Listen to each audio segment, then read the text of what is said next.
Exam भी ख़त्म हो गए। अब जून का महीना चल रहा था और स्कूल खुलने में अभी 20 दिन और बाकी हैं। मैंने अपने पापा मम्मी से बात की। पापा जी, मैं कह रहा था कि स्कूल की छुट्टियां भी चल रही है, क्यों ना ताऊ जी के यहाँ घूम आए। पापा बोले, अरे बेटा, हम अभी तो दीपावली पर ही गए थे तुम्हारे ताऊ जी के यहाँ, अब चलना अगले गर्मियों की छुट्टियों में। मैंने कहा, क्या पापा आप भी? अरे माँ, बोलो ना पापा से गांव घुमाने के लिए। मम्मी पापा से बोली, अजी घुमा लाइए ना इसको। और वैसे भी आजकल शहरों में कहाँ हरियाली और ताज़ी हवा देखने को मिलती है। बस 10 दिन की ही तो बात है, सबसे मिल भी लेगा और थोड़ा मन भी बहल जाएगा इसका। पापा बोले, अच्छा अच्छा ठीक है चलते हैं, इसी बहाने घर के कुछ ज़रूरी दस्तावेज का काम भी है, लगे हाथ उसको भी पूरा कर ही लेंगे। अरे हाँ सुनो राकेश की माँ, कल सामान पैक करो, सुबह मैं टिकट बनवा लेता हूँ, जाओ तैयारी करो। भाई मैं बड़ा खुश हुआ। 15 घंटे के सफ़र के बाद आखिरकार हम अपने गांव पहुंच ही गए। अचानक मुझे वहीं पड़ोस में रहने वाला मेरे एक बचपन का दोस्त सुबोध की याद आई। मैं भागकर उसके घर गया। देखते ही सुबोध खुशी के मारे उछल पड़ा। अरे भाई तू कब आया यहाँ? बस भाई सामान रख के तेरे ही पास आ रहा हूँ।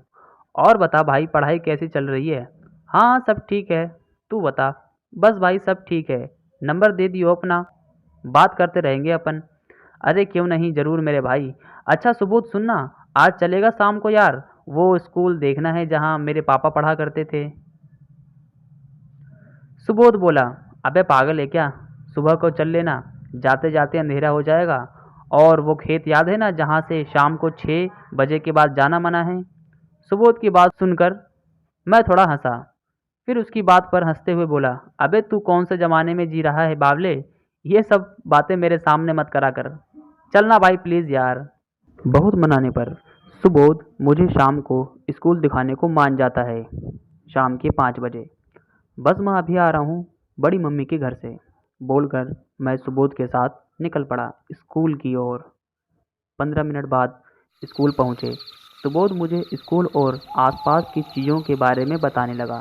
बातों ही बातों में समय कब बीत गया पता ही नहीं चला। जब 7 बजे तब मेरी नज़र हाथ की घड़ी पर गई। सुबोध बोला, भाई चल जल्दी, बहुत लेट हो गए हम, आज तो तू अपने साथ मुझे भी मरवा देगा। मैं थोड़ा कंफ्यूज हो गया। मरवा देगा? क्या मतलब? तू ऐसे कह रहा है जैसे कोई चुड़ैल आके तुझ में चिपक जाएगी। अबे यार तू नहीं समझेगा, घर पे बताऊंगा, लेकिन अभी निकलना होगा इसी वक्त, चल जल्दी चल। सुबोध के चेहरे पर घबराहट के बादल गहरे होते जा रहे थे। मैंने भी सोचा अंधेरा गहरा होता जा रहा है, मम्मी भी इंतजार कर रही होंगी। सुबोध के पैरों की गति और तेज हो गई। अरे भाई आराम से चल यार सुबोध। राकेश तुझे नहीं पता, शाम को 6 बजे के बाद ये रास्ता कितना भयानक हो जाता है। अब मैं थोड़ा सा घबराया।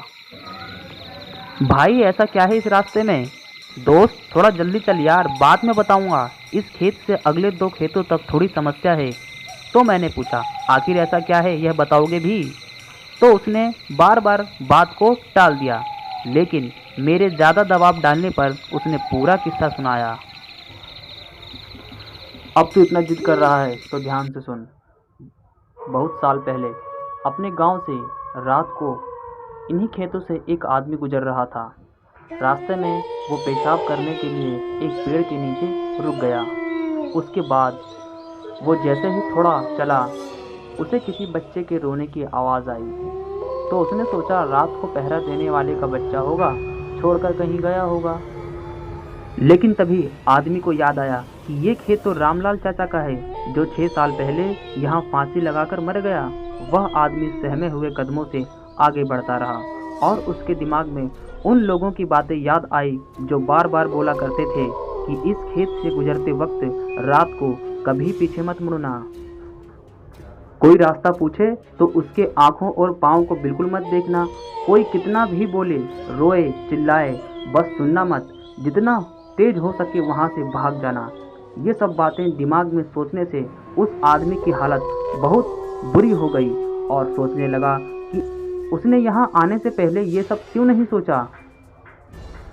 वो जैसे जैसे आगे बढ़ता जाता, वैसे वैसे बच्चे की रोने की आवाज़ और तेज होती जाती और ऐसा लग रहा था जैसे वो बच्चा उस आदमी के साथ पीछे पीछे ही चल रहा हो।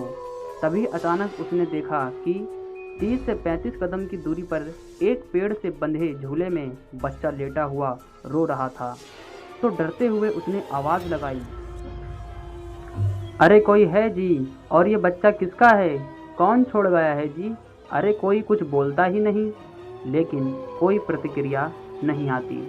तो वो आदमी डर के मारे आगे बढ़ता गया, लेकिन बच्चे की किलकारी सुनकर उससे रहा नहीं गया और उसने पीछे मुड़कर देख ही लिया तो उसने देखा वो बच्चा झूले में से उतरकर अपने हथेली और घुटने के बल उसके पीछे पीछे आ रहा था। उसे बच्चे पर दया आ गई। रहम के मारे उसने उस बच्चे को गोद में उठाकर चलने लगा। सोचा सुबह इसके माता पिता का पता लगाकर बच्चे को उन्हें दे दूंगा। लेकिन थोड़ी देर बाद वो बच्चा उसे भारी लगने लगा और बच्चे का आकार भी बढ़ने लगा। बच्चे के पैर लंबे होकर जमीन को छूने लगे। यह देखकर डर के मारे उस आदमी का चेहरा पीला पड़ गया, पसीने छूटने लगे। उसने घबराकर बच्चे को गोद से गिरा दिया। जैसे ही वो बच्चा गोद से गिरा तो बच्चा बड़े आदमी की तरह जोर से हंसकर बोला, तू आज तो बच गया। अगर मेरे पैर ज़मीन को ना छूते तो तुझे आज यहाँ कोई नहीं बचा पाता। तेरी मौत तय थी। यह कहते ही वो बच्चा गायब हो गया। वो इंसान गिरते पड़ते घर तक पहुँचा और घर पहुँचते ही बेहोश हो गया।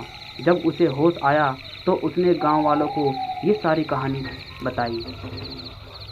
इतना सुनना था कि राकेश के पसीने छूटने लगे। दोनों बड़ी तेज़ी से घर की तरफ भागे। चल सुबोध भाई, जल्दी भाग यहाँ से, 6 मिनट ही बचे हैं 9 बजने में। घर आकर दोनों ने चैन की सांस ली। तो दोस्तों, अगर कहानी आपको अच्छा लगा हो तो इस वीडियो को एक लाइक करें और चैनल को सब्सक्राइब जरूर करें ऐसे ही मज़ेदार कहानी सुनने के लिए।